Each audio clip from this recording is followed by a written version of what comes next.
Assalamualaikum warahmatullahi wabarakatuh. Selamat pagi dan salam sejahtera, salam sehat selalu untuk kita semua. Tetap semangat dan patuhi protokol kesehatan. Pagi ini kita lanjutkan pembelajaran kita tema 4 yaitu globalisasi. Kita masuk pada subtema kedua yaitu globalisasi dan manfaatnya. Tujuan pembelajaran kita pada hari ini, dengan mengamati video, siswa mampu menjelaskan peran Indonesia dalam berbagai bentuk kerjasama di bidang politik dan dalam lingkup ASEAN.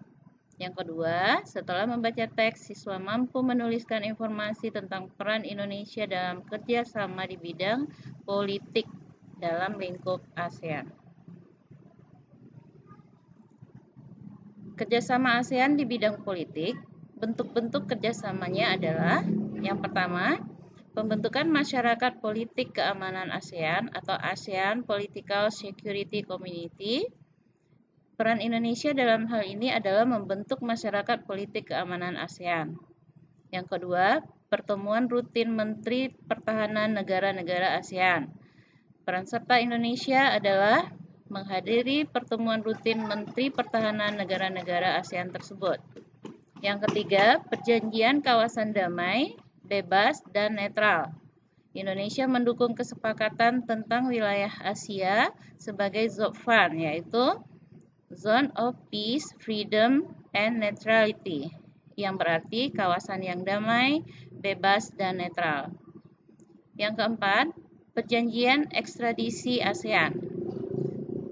Indonesia berperan serta menegakkan perjanjian ekstradisi dengan memulangkan pelaku kasus kriminal dari negara-negara ASEAN yang melarikan diri ke Indonesia.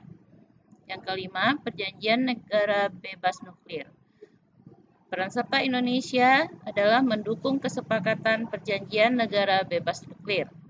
Yang keenam, pengiriman duta besar dan konsulat. Indonesia mengirim duta besar dan konsulat ke berbagai negara di dunia. Yang ketujuh, bekerjasama menanggulangi narkotika dan obat terlarang. Dalam hal ini, Indonesia ikut menyusun langkah-langkah dalam mencapai Asian Drug Free 2015 dan 2025.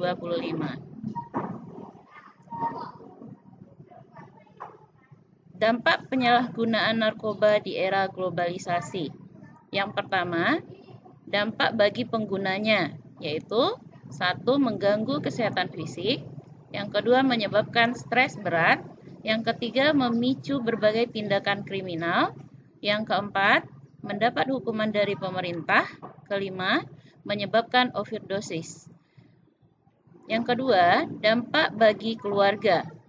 Yang pertama, merusak hubungan antar anggota keluarga. Yang kedua, menurunkan perekonomian keluarga. Ketiga, menyebabkan keluarga dikucilkan dalam masyarakat. Keempat, membuat keluarga menanggung rasa malu. Kelima, membebani psikis anggota keluarga. Yang ketiga, dampak bagi masyarakat. Yang pertama, meningkatkan angka kejahatan. Kedua, meningkatnya jumlah pengangguran. Ketiga, meningkatnya angka kemiskinan. Keempat, meningkatnya biaya penegakan hukum dan pengobatan. Serta yang kelima, meningkatnya perusakan fasilitas umum. Keempat, dampak bagi bangsa. Mayoritas penyalahguna narkoba adalah mereka yang berada di usia produktif. Padahal, usia produktif ini seharusnya dapat dimanfaatkan untuk membangun bangsa agar lebih baik. Mereka yang berada pada usia produktif adalah generasi penerus yang menjadi harapan bagi masyarakat, harapan bangsa. Jika menggunakan narkoba, masa depan bangsa akan terancam. Jadi untuk ini, cara mencegah penyalahgunaan narkoba itu adalah yang pertama, menanamkan pemahaman hidup sehat. Yang kedua, melakukan kegiatan-kegiatan positif. Ketiga, memperkuat iman dan takwa kepada Tuhan Yang Maha Esa.